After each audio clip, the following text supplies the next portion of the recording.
Hello everyone. Today in this video, we are going to talk about the stress strain graph. So in this particular topic, three major things we are going to discuss. The first one is that the basics of stress strain graph. The second is that Cottrell atmosphere or Cottrell effect. The third one is the difference between engineering stress and true stress, which means engineering stress strain curve versus true stress strain curve. So the first is the basics of stress strain graph. So when we are saying stress strain, so when we are saying strain will be always in relation to the stress. It will always come along with stress. So let us assume there is a material. So let us assume this is your material. So this material is made up of atoms. So many atoms. So now this material is more prone to loading, which means the tensile load is applied on both the directions. Because of this load, so stress will be induced in this particular material. Due to that stress, automatically strain will be induced in this particular material. So here the thing what I'm going to stress here is, without stress there will not be strain. If there is a strain, there is a stress. So this thing you have to understand with this particular picture. So from here, with this thing, with this context, I'm into the stress strain curve. So I'm taking stress in the x-axis, strain in the y-axis, and I'm drawing a typical stress strain curve for a mild steel material. I'll tell you the reason why this mild steel is selected here. I'll draw the stress strain curve for the mild steel material, and the curve will be like this. So if you observe majorly, you can find this origin point, then the point A, which is proportionality limit, the point P, which is upper yield point, the point C, which is lower yield point, and point D, which is ultimate tensile strength. These are all the points generally present in a particular stress strain graph. So here, so within the elastic limit, so your stress will be directly proportional to your strain. So that law is nothing but your Hooke's law. So within the line OA, your stress is directly proportional to your strain. So I'm adding a proportionality constant, which is Young's modulus. So Young's modulus is stress by strain, Newton per meter square. So these are all the very common thing which you normally study in your academics and your professors used to taught. So now the some interesting facts we are going to see in the second and third topics here. So the second topic what we are going to see here is the Cottrell atmosphere. What is Cottrell atmosphere? So if you observe the stress strain graph carefully, you are starting from the point O, then you are going to the point A, then you are reaching the point B, then you are coming down to the point C, again you are rising to the point D. My question is, why there is a dip from B to C? If you are seeing the typical stress strain graph for other material other than this mild steel material, generally the graph would be like this. It will go from 0 to A, then B, from B directly it will go to D. But here you can find one more point called C. So here B is your upper yield, C is your lower yield. So B is your upper yield, C is your lower yield point. Why this scenario is happening? This is my question. Why this upper yield point to lower yield point? So for this particular question, the answer is Cottrell effect. The Cottrell effect or Cottrell atmosphere is one which was invented by the scientist called Cottrell. So, and what is happening in this effect? Let us see. So if you are considering this is your material, so when you are saying material, this is made up of many atoms. So here atoms are arranged in a perfect row. If atoms are not arranged in a perfect row, if you are finding some discontinuity in its arrangement, so that is called, that defect is called dislocation defect in metallurgy. So here you can find the dislocation defect. If you are finding the dislocation defect, and you can find one more thing also here, this dark point is nothing but your interstitial atom. This interstitial atom may be boron, may be nitrogen, may be carbon. Because of this interstitial atom, this dislocation is found here, and moreover dislocation is pinned. Dislocation is strongly fixed between these two rows, row number 1, row number 3. This row number 2, which is nothing but the defect of dislocation, is pinned. This is pinned. Pinned means this is pivoted. This is pinned between 1 and 3 by means of this interstitial atom. If in this interstitial atom is not present, automatically this pinned atom will move left and right. Because of this interstitial atom, this dislocation atoms unable to move in any of the direction.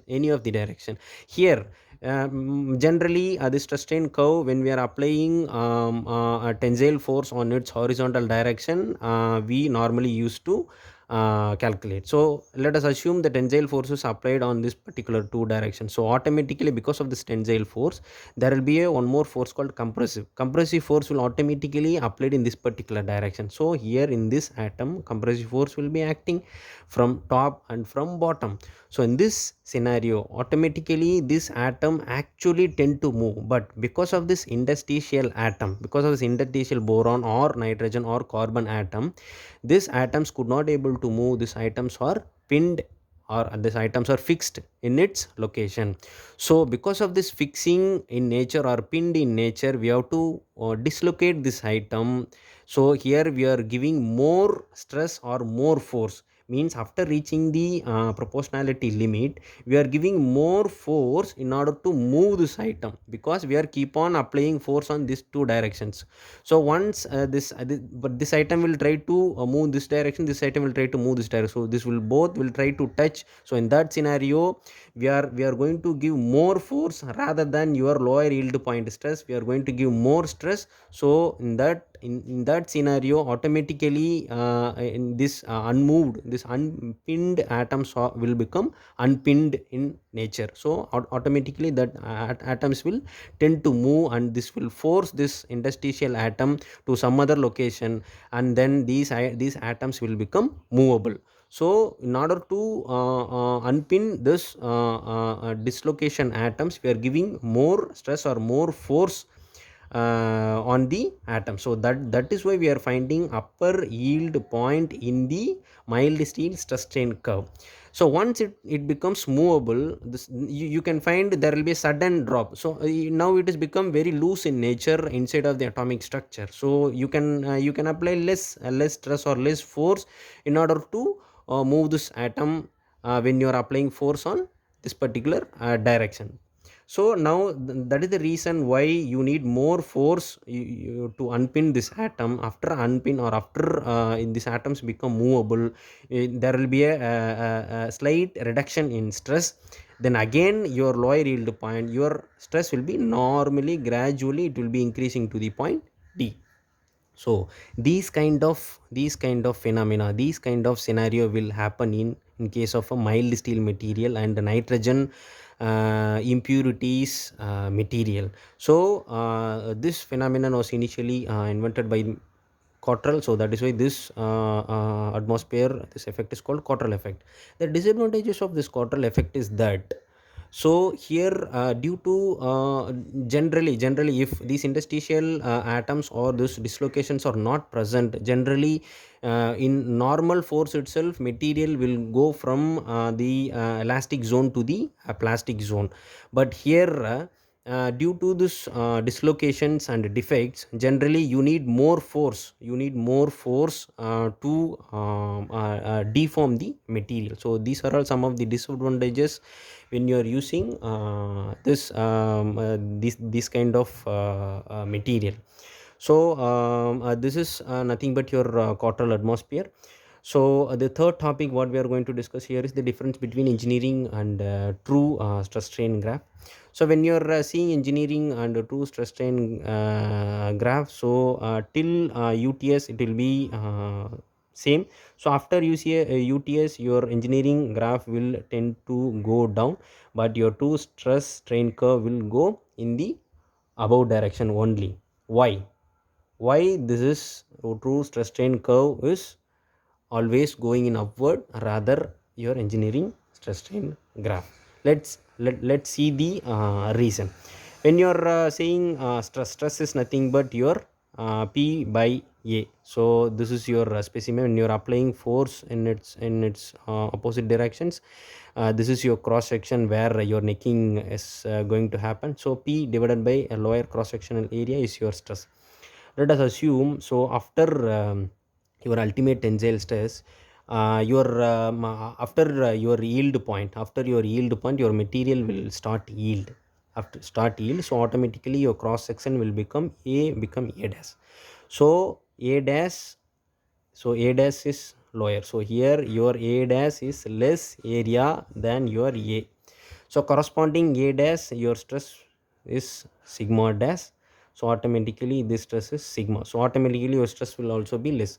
So if you are applying the same principle here, when your area comes down, automatically your stress will go up. Here this is your true stress, this is your engineering stress.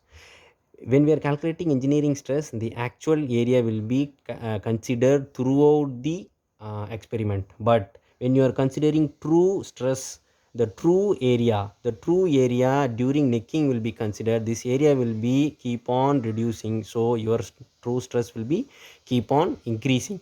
So your stress is keep on increasing. That is why your curve from this UTS keep on going up, which means your stress is increasing in nature. So this is the reason why your true stress strain curve will be always going up above than your engineering stress strain curve. Thank you.